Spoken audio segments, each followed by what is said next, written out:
മറുഭാഗത്ത് CPIM-ൽ LDF-ൽ നടക്കുന്നത് എന്താണ്?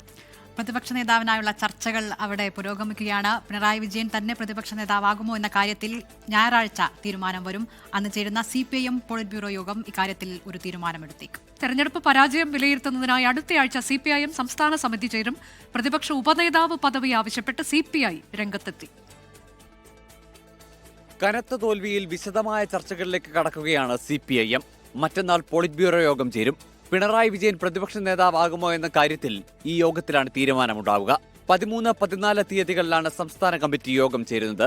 സംസ്ഥാന സമിതിക്ക് ശേഷം ജില്ലാ കമ്മിറ്റികൾ 2 ദിവസം ചേർന്ന് ഫലം വിലയിരുത്തും. ഇത്ര വലിയ തോൽവി പ്രതീക്ഷിച്ചില്ലെന്നും തെറ്റ് പഠിച്ച് തിരുത്തുമെന്നും CPIM കേന്ദ്ര കമ്മിറ്റി അംഗം EP ജയരാജൻ. തികച്ചും അപ്രതീക്ഷിതമായ ഒരു പരാജയമാണ് ഇടതുപക്ഷ ജനാധിപത്യ മുന്നണിക്കുണ്ടായത്.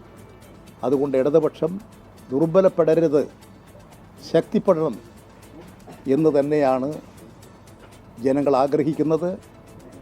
ആ ആഗ്രഹങ്ങൾ സാക്ഷാത്കരിക്കാൻ ഇനിയും എന്തൊക്കെ ചെയ്യാൻ സാധിക്കുമോ ആ കാര്യങ്ങളൊക്കെ നിർവഹിക്കും എന്ന് പാർട്ടിയും വ്യക്തമാക്കി കഴിഞ്ഞിട്ടുണ്ട്.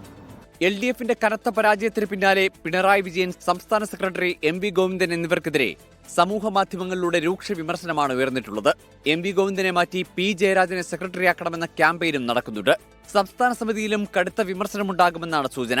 അതിനിടെ പ്രതിപക്ഷ നേതാവ് ആരാകണമെന്ന് CPIM ആണ് തീരുമാനിക്കേണ്ടതെന്ന് CPI സംസ്ഥാന സെക്രട്ടറി ബിനോയ് വിശ്വം പറഞ്ഞു. എന്നാൽ പ്രതിപക്ഷ ഉപനേതാവ് പദവി CPIക്ക് വേണം. LDF-ൽ പണ്ടും ഈ സാങ്കേതിക പ്രശ്നം മറികടന്നുകൊണ്ട് പ്രതിപക്ഷത്ത് ഉപനേതാവ് ഉണ്ടായിട്ടുണ്ട്, നാളെയും ഉണ്ടാകും. ആ സ്ഥാനം CPIക്ക് വേണം. CPI-CPIM ഉഭയകക്ഷി ചർച്ചയിലൂടെയായിരിക്കും ഇക്കാര്യത്തിൽ അന്തിമ തീരുമാനത്തിലെത്തുക. 24 തിരുവനന്തപുരം.